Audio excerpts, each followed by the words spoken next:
Chapter 4 Keith Ralph did not know how much time had passed before he was awakened by the lamp on the bedside table shining down on him.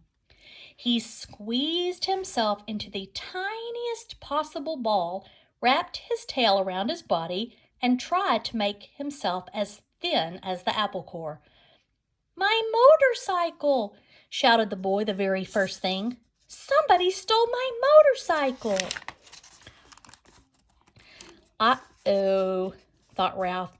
It won't be long now. "Nobody stole your motorcycle," answered the boy's mother from 216. "It's around someplace. You just mislaid it. You can find it in the morning. You'd better get ready for bed now."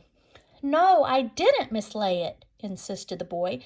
"I put it right here on the table beside my sports car." "You'll find it someplace," said his mother, not much interested.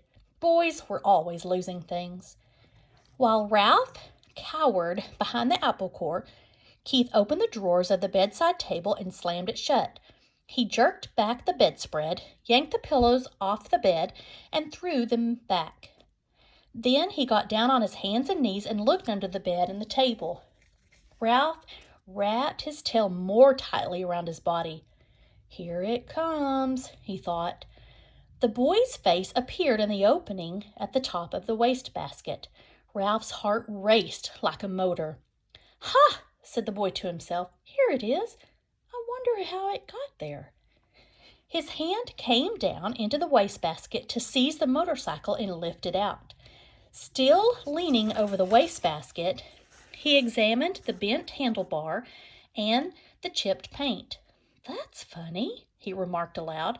"It must have rolled off, but I don't see how it could." The boy did the natural thing for a boy to do. He looked into the wastebasket again. Ralph closed both eyes tight and waited. He wished he had not eaten so much of the apple core. If he had not been so greedy, the core would have been thicker and he would have been thinner. "Hey!" whispered the boy, obviously very much surprised. "How did you get in here?" He was careful to keep his voice lower than the sound of the breezes in the pines outside the window. Ralph did not move. He was grateful to the boy for not touching the apple core, even though it was really no protection at all. "Psst!" whispered the boy. "Are you asleep?" Still Ralph remained motionless, except for a slight quiver of his whiskers, which he was unable to control. The boy was silent, but the mouse could feel the rhythmic drafts of his breathing. The boy must be thinking, but what was he thinking? That was what was worrying Ralph. "No," said the boy to himself. "No, it couldn't be." "Couldn't be what?" wondered Ralph, who was beginning to feel cramped from crouching behind the apple core. "Hey, wake up!" whispered the boy. That was the last thing Ralph wanted to do. "Come on," pleaded the boy. "I won't hurt you." Ralph considered. After all, what did he have to lose? If he stayed in the wastebasket, he was almost certain to get dumped into the incinerator. He might as well come out from behind the core. If he did, he might find some opportunity to escape. Cautiously, he moved his head from his paws and opened one eye. The boy was smiling down at him. Encouraged, Ralph opened the other eye and lifted his head. "That's the stuff," encouraged the boy. "Now come on, tell me, did you or didn't you ride my motorcycle off the bedside table?" This took Ralph by surprise. He had not expected the boy to guess what happened.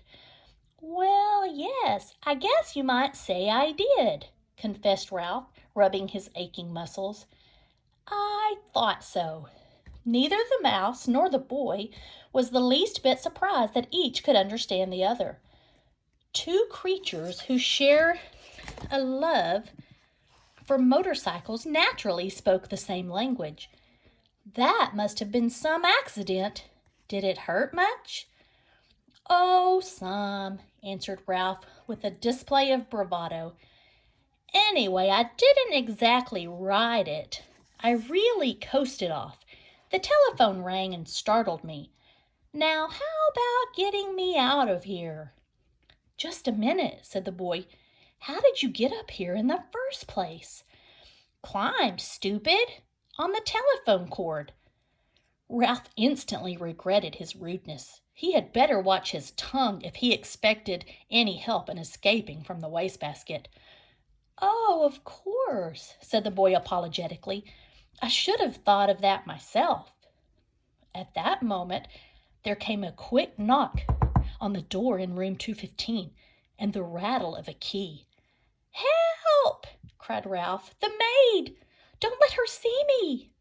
Before the boy could do anything, the maid burst into the room. "Oh, excuse me." She seemed surprised to see a boy kneeling by the wastebasket. "I've come to turn down the bed." "That's all right," said the boy quickly. "I can do it myself. Thanks anyway." "Thank you," said the maid, backing out of the room. Ralph knew she was not anxious to waste time turning down the bed. As soon as she finished her duties, she was going out to the parking lot to meet a busboy, a college boy, whose job was clearing tables in the dining room. Whew, that was close. The boy seemed every bit as relieved as Ralph. "I'll say," agreed the mouse. "Keith," called his mother from 216, "are you getting ready for bed?" "Sort of," answered Keith.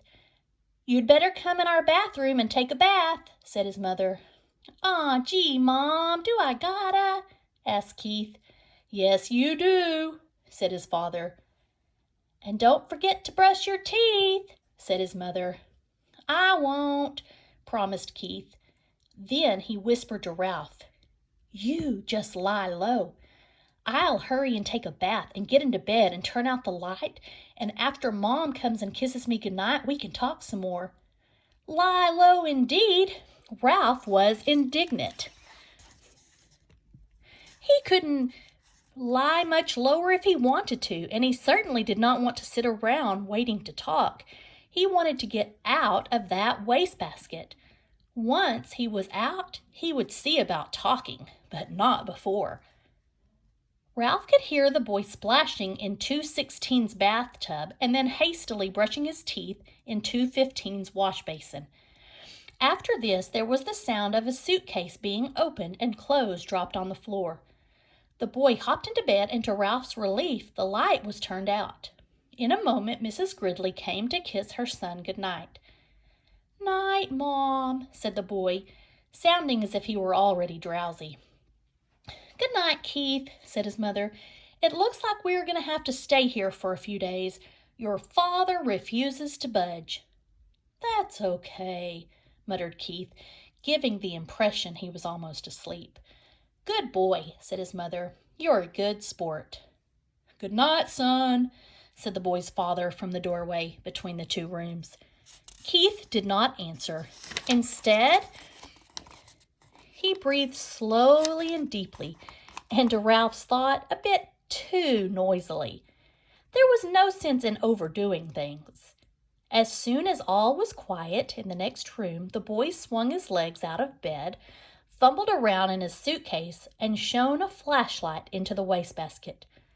Almost blinded by the unexpected light, Ralph held his paws over his eyes. "Hey, cut that out!" He could not remember to be polite.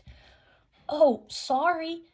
The boy laid the flashlight on the bed, where its beam shone across the wastebasket rather than into it. "That's better," said Ralph.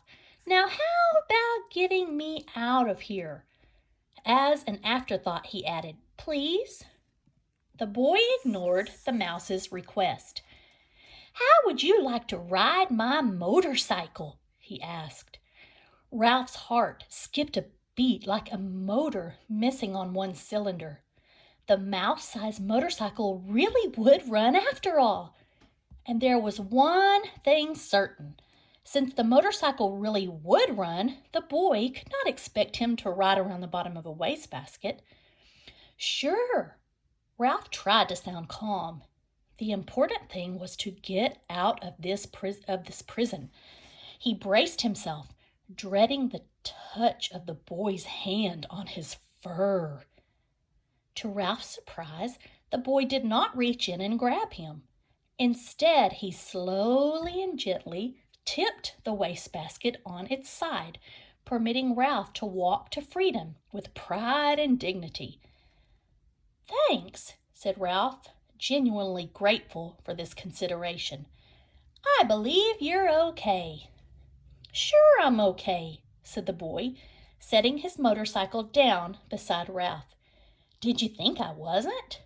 "You never can tell." Ralph put his paw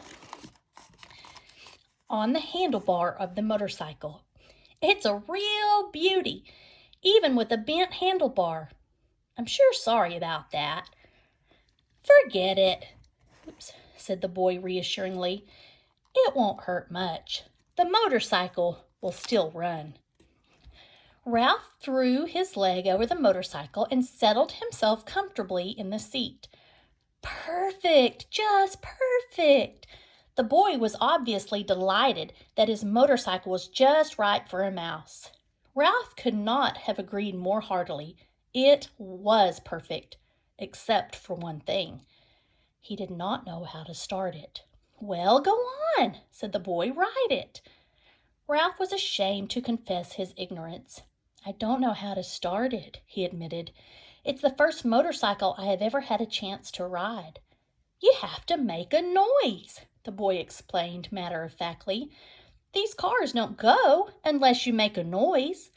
The answer was so obvious, Ralph was disgusted with himself for not knowing without asking. He grasped the hand grips and, fearful lest his noise be too squeaky, managed a sure enough, the motorcycle moved. It really and truly moved across the threadbare carpet. Ralph was so excited that he promptly forgot to make the noise. The motorcycle stopped. Ralph started it again. This time he remembered to keep on making the noise. He sped off into the square of moonlight on the carpet and found a good threadbare spot without any bumps. "Look out for your tail," said the boy. "Don't let it get caught in the spokes." "Thanks for reminding me," said Ralph, causing the motorcycle to stop.